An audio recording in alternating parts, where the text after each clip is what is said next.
If you've been on the internet at all for the last 2 weeks, you've probably heard about the 2024 Grammys. While many of the night's headlines were the usual snubs and surprises that we get every year, this year feels very different. The outrage that directly ensued online didn't stem from a "my favorite artist didn't win and therefore I'm complaining online" vibe. It had a very "wait a minute, there seems to be something deeper going on here, let's talk about it" vibe.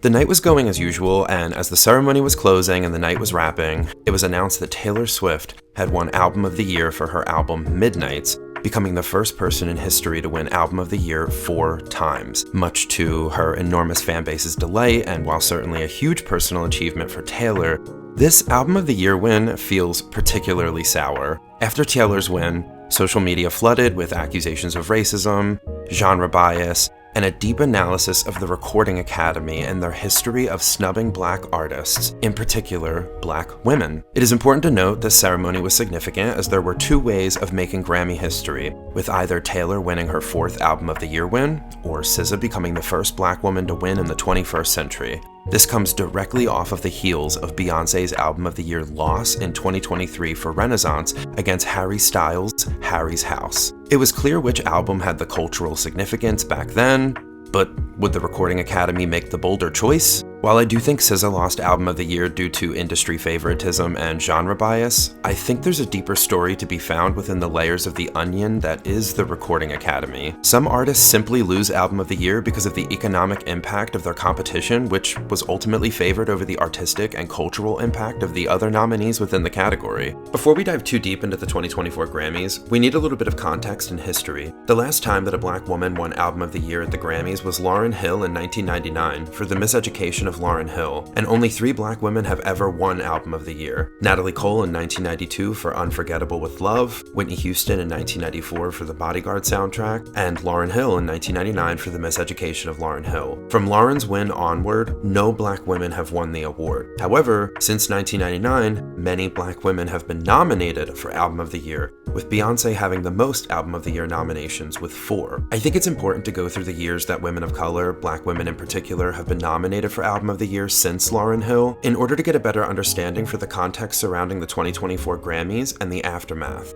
By analyzing the Album of the Year nominees exclusively from Black women in the 21st century, we can indirectly conclude specific patterns, biases, and general industry-wide opinions of specific artists by whom and what the Recording Academy nominates from year to year, and more importantly, what they reward. Please note that this is by no means a list of snubs and surprises. That is a different video. This is also not a deep analysis of each individual ceremony that has happened in the last 25 years. They all each deserve their own video. And remember, it's music and it's opinion based. It's also important to note that some years do require more analysis than others. This isn't to say that women are less valuable in those specific years, but simply put, the competition was undeniably more favored, whether critically or commercially. And with that, let's begin.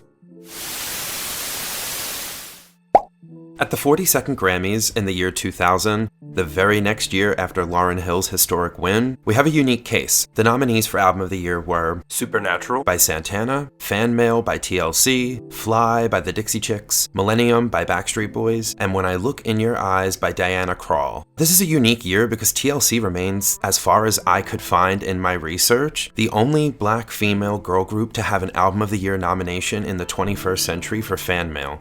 And this has not happened at all since the year 2000. As far as their chances to win in 2000, the year was sadly very cut and dry. Santana had the most nominations with 10 and ultimately walked away with 8. They gave Santana nearly everything, including song, record, and album of the year. TLC was nominated for 6 Grammys in 2000, notably Record of the Year for their hit No Scrubs, but ultimately they won 2 in the R&B categories, and TLC was not awarded any of the top prizes. As we will see going forward, the Academy frequently nominates women of color for the top categories, but they rarely, if ever, win in categories outside of their specific genre. At the 2001 Grammys, there were no women nominated at all for Album of the Year. It is, in fact, all white men. In 2002, at the 44th Grammys, the nominees were Oh Brother, Where Art Thou soundtrack from various artists, Acoustic Soul from India Ari, All That You Can't Leave Behind from U2, Love and Theft from Bob Dylan, and Stankonia from Outkast. India Ari, a neo-soul R&B singer born in Denver, received 7 nominations, including all of the big 4 categories, but ultimately walked away empty-handed, most likely due to being a very new artist at the time and Acoustic Soul being her debut album. It is notoriously difficult to win off of a debut album. U2 had the most nominations of the night with 8, ultimately leaving with 4. Outkast also won several awards as well. I hate to say it, but India and Bob Dylan were fighting for last place this year in this category. In 2003, there are no black women nominated for Album of the Year.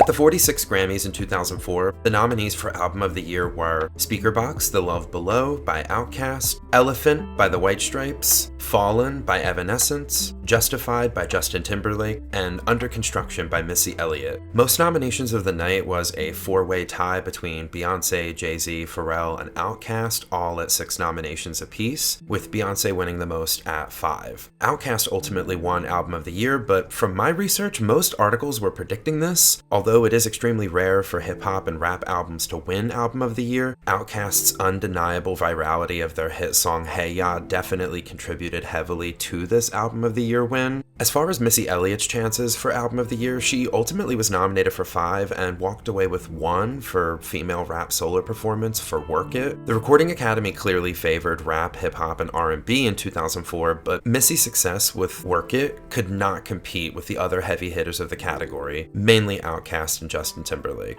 In 2005, at the 47th Grammys, the nominees for Album of the Year were Genius Loves Company by Ray Charles, The College Dropout by Kanye West, Confessions by Usher, American Idiot by Green Day, and The Diary of Alicia Keys by Alicia Keys. Kanye had the most nominations of the night with 10, but the eventual winner, Ray Charles, and his producer Al Schmidt ended up winning the most with 5. Alicia Keys was nominated for 8 Grammys for her album The Diary of Alicia Keys, ultimately winning 4. This is such a stacked category of great albums, and I do not want to say it, but this was a career award and a salute to Ray Charles, who was awarded all of his Grammys this year posthumously as he passed away the year before of complications from liver disease. The music industry was mourning the loss of a legend, and this Album of the Year win is more of a symbolic gesture, more so than the Academy needing to reward the other nominees. Mind you, everyone in this category at the time was under or around 30 years old. The Recording Academy probably thought they'll eventually win later for a different album. At the 48th Grammys in 2006, the nominees for Album of the Year were How to Dismantle an Atomic Bomb by U2, The Emancipation of Mimi by Mariah Carey, Chaos and Creation in the Backyard by Paul McCartney, Late Registration by Kanye West, and Love Angel Music Baby by Gwen Stefani. John Legend, Kanye, and Mariah had the most nominations of the night, each with 8. Ironically, all 3 ended up leaving with 3 Grammys each, but none of them took home Album of the Year. U2 was the most awarded of the night, winning all 5 Grammys that they were nominated for. Based on the eventual winners and the nominations, I think it's safe to say Kanye and Mariah were fighting for second place behind U2. Besides Paul McCartney, every other nominee in this category was also nominated for other big categories like Song and Record of the Year, which tells me Paul McCartney was most likely just happy to be there. In 2007, there are no black women nominated for Album of the Year. In 2008, there are also no black women nominated for Album of the Year. Broken record at this point, but in 2009, there are no black women nominated for Album of the Year. At the 52nd Grammys in 2010, the Album of the Year nominees were Fearless by Taylor Swift, I Am Sasha Fierce by Beyoncé, The END by the Black Eyed Peas, The Fame by Lady Gaga,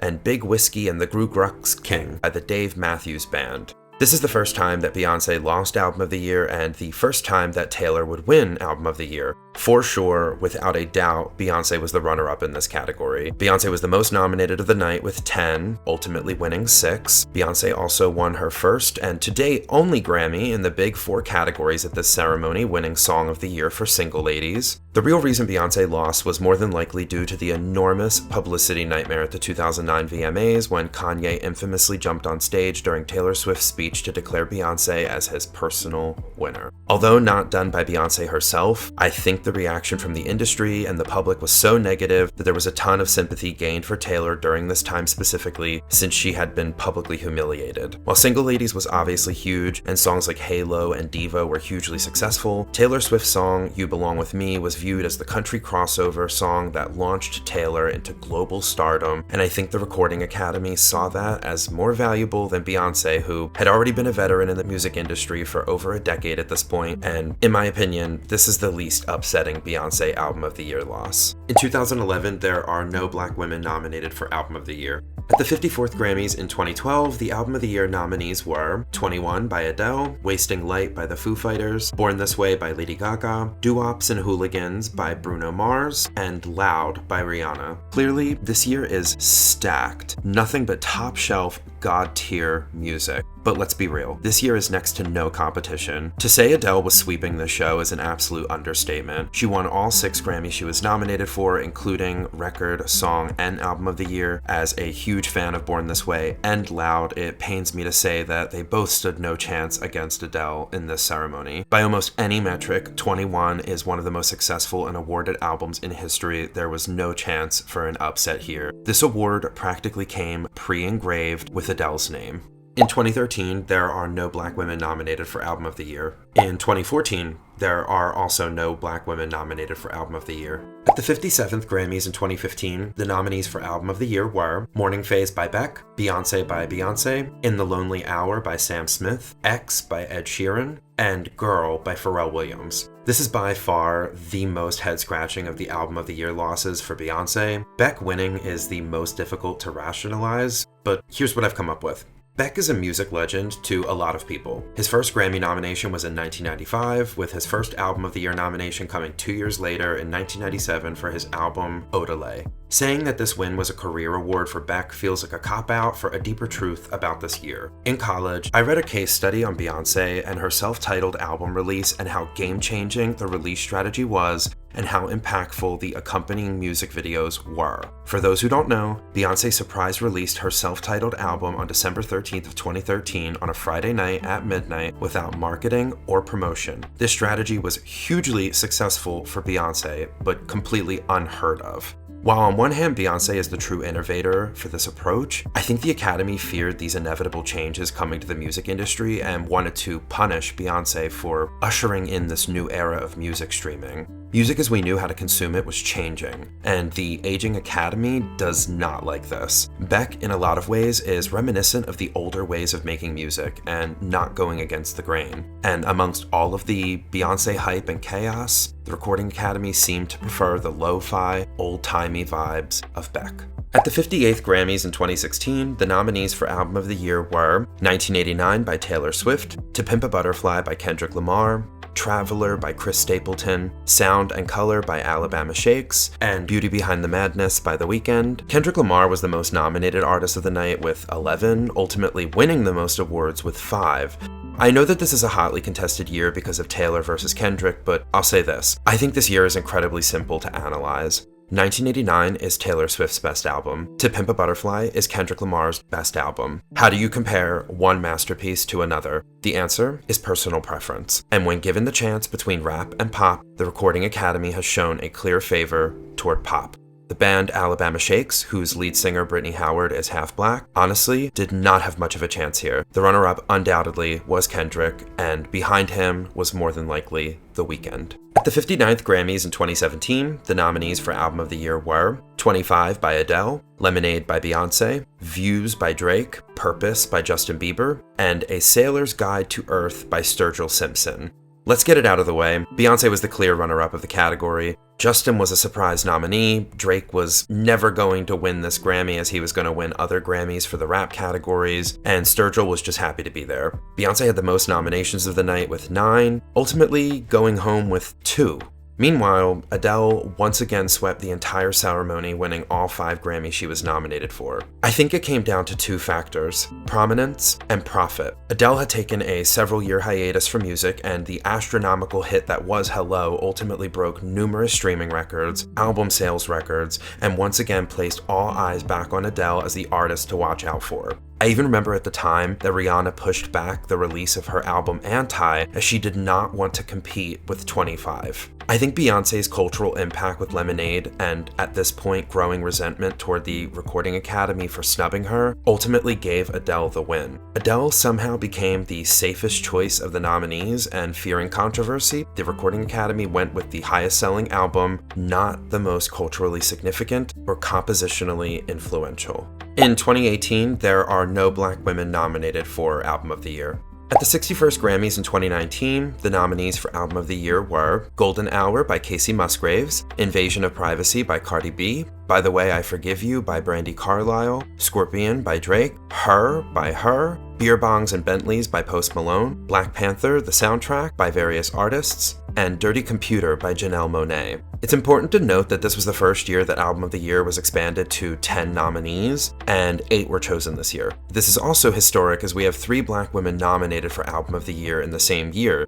Please note that Cardi B does identify herself as an Afro-Latina, so she is included here, although as we will see going forward, more Black women will get nominated in the top categories due to this expansion, but the statistics have marginally changed as far as Black women winning the top categories. Most nominated of the night was Kendrick Lamar with 8, but the most wins ultimately went to Casey Musgraves. As far as odds go, most polls and critics had this as a match between Casey Musgraves for Golden Hour and Kendrick Lamar for the Black Panther soundtrack. As far as the odds of the 3 Black women nominated in the category, Her was brand new on the scene and had won Best New Artist in the same night, so she was being rewarded in other categories. Janelle Monáe remains 0 for 10 with Grammys as she has still never won one. And Cardi B is just happy to be here. She would have been way too controversial of a pick for the Recording Academy. The nomination is the win. At the 62nd Grammys in 2020, the nominees for Album of the Year were When We All Fall Asleep, Where Do We Go by Billie Eilish, 'Cause I Love You Deluxe by Lizzo,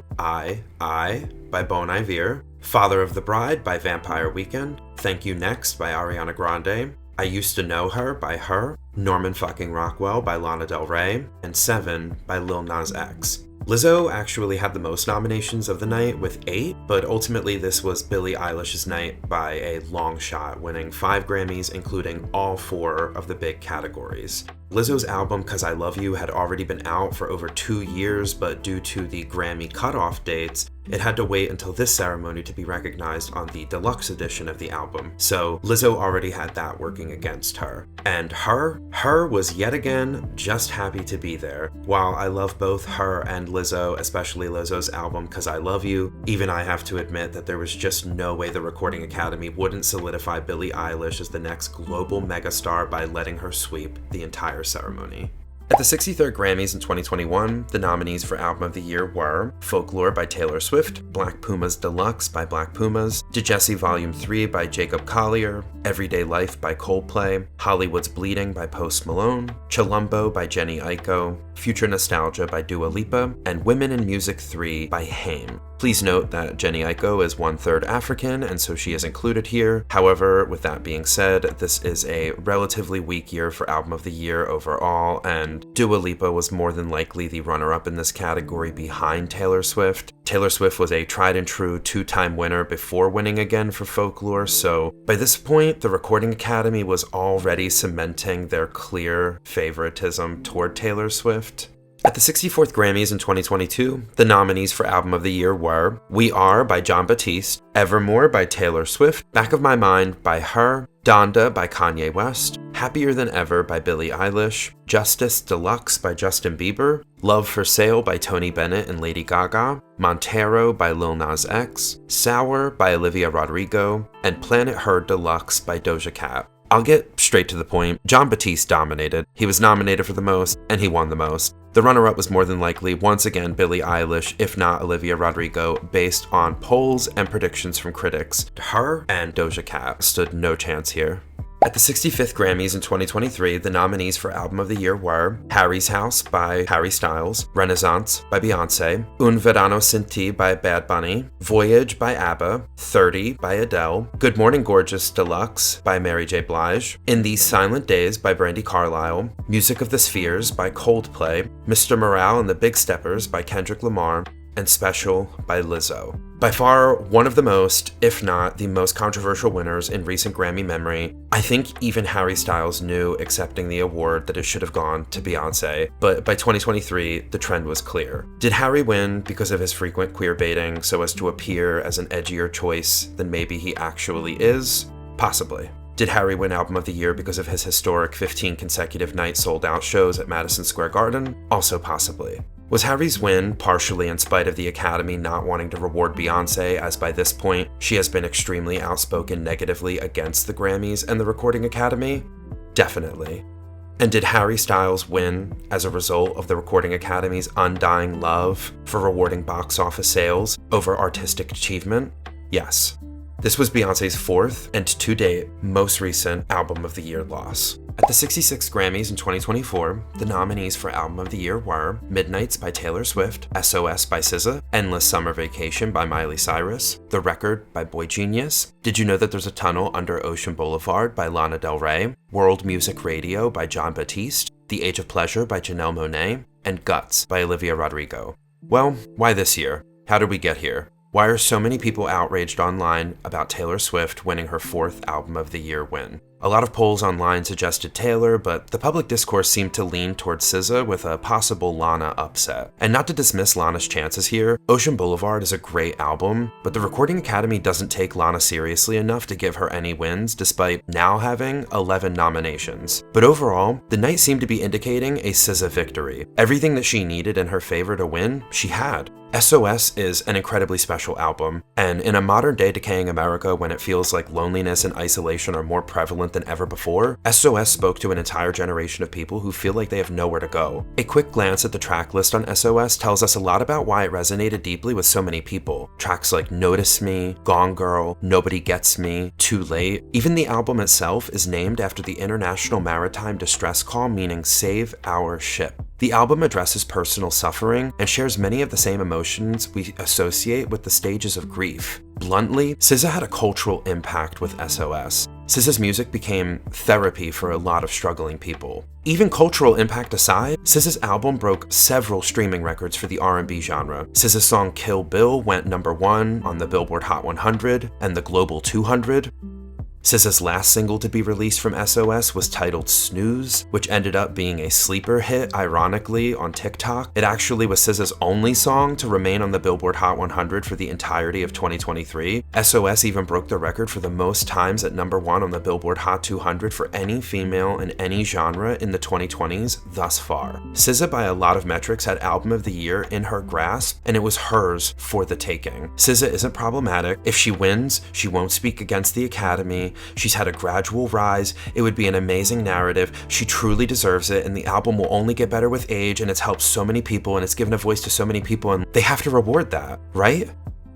Enter in Midnights by Taylor Swift. To pretend Taylor Swift didn't win Album of the Year because she had one of the most successful years in music history for any artist ever is just ignoring the main reason behind this win. Midnights went #1 in most countries that track music. The lead single, Antihero, spent several weeks at #1 on the Billboard Hot 100, and Taylor's Eras Tour is officially the highest grossing tour in history, surpassing the $1 billion mark and being the first tour to do so. Taylor practically became a billionaire from 2023 alone. This global impact had to be acknowledged by the Recording Academy in some form. But how? While Midnights is a lauded album, it isn't Taylor's best work, and it certainly does not rank highly among many of the previous Album of the Year winners that we've had in recent memory. Even Taylor's most recent album to win Album of the Year, Folklore, felt like that win was way more deserved, justified, and earned. You name it, all of the above, there's at least a defense there. This win feels wrong. It feels like the worst form of a consolation prize, knowing it is totally unnecessary and quite frankly overkill for the category at this point. In the last 15 years, Taylor Swift has won Album of the Year for 4 of them. Is it not too much? At this current point, Taylor Swift has won Album of the Year more times than the total amount of Black women that have won Album of the Year. And so the ultimate question to ask of this situation is why? Why did Taylor ultimately win over SZA? Why was SZA not the first Black woman to win Album of the Year in the 21st century? It's entirely debatable, but I think I have a narrative that paints a clearer picture. While I do think a lot of that narrative includes the several years of Beyoncé snubs, the genre bias from the Recording Academy toward the genres that Black women predominantly occupy, such as versus R&B, the answer as to why Taylor won is simple. Tradition. Considering 9 out of the last 24 years have not included any black women at all in Album of the Year, the Academy's focus here is clear. It isn't about awarding artistic merit or innovation within the music industry. It's about rewarding an ability to grow within the status quo. You can get to the top, but don't ruffle too many feathers along the way. While writing the script for this video, I realized something. Let's look at the most recent black female winner of Album of the Year, Lauryn Hill. Lauryn Hill is one of the most distinct Album of the Year wins in history, and has absolutely nothing to do with her being a black woman. Lauryn Hill was already a 2-time Grammy winner from her time with the hip-hop trio The Fugees, before embarking on a solo career with the Miseducation of Lauryn Hill. Lauryn Hill infamously never released another album after the Miseducation of Lauryn Hill, which gave me a realization. Nearly every black female nominee before and since Lauryn Hill has had the disadvantage of having multiple albums. Every time Beyonce releases a new album, it can easily be compared to every other album she's released previously. Lemonade to B-Day, to Dangerously in Love, to the self-titled album, to Renaissance, to I Am Sasha Fierce. Rihanna has an entire discography of albums to compare to Anti. SZA, she has a mixtape and her first album Control to compare to SOS. But Lauryn Hill? As an isolated artist, Lauryn Hill has no discography. She has an album. And it made me think, does the Recording Academy not want to pass the torch from Lauryn Hill to a new black woman for Album of the Year because they want to pass it to a woman who has an album of similar caliber or a similar debut to Lauryn's? In a way, Lauryn Hill remains a GOAT of the Album of the Year category because she released one album of the year, and then never released a follow-up. When rationalizing SZA losing to Taylor just a few weeks ago, I don't think that this theory is completely unfounded. It's also so surprising to me that Taylor Swift is known for her songwriting, and she's having written hundreds of songs and yet has never won Song of the Year despite having 6 nominations for Song of the Year. I honestly think that Song of the Year could have gone to Taylor for Anti-Hero, which was bigger than the album Midnights itself, and SZA would have taken Album of the Year. Rather than elevate the award to an artistic level that most artists can't match, Taylor ended up being the safer choice for Album of the Year from the Recording Academy's eyes. What hurts most is knowing that Taylor will inevitably be nominated a half a dozen or so more times for Album of the Year, but I just don't have that much faith in the Academy that the same can be said about SZA. Will a black woman ever win Album of the Year in the 21st century? And if so, who? And if so, when? People are waiting. The time was then, the time was now, the time has passed. And how beautifully ironic that an album titled SOS would be ignored. But how bittersweet and painfully true it also is that this isn't the first time, and it won't be the last time, that a black female artist sends the Recording Academy an SOS. But will they ever listen?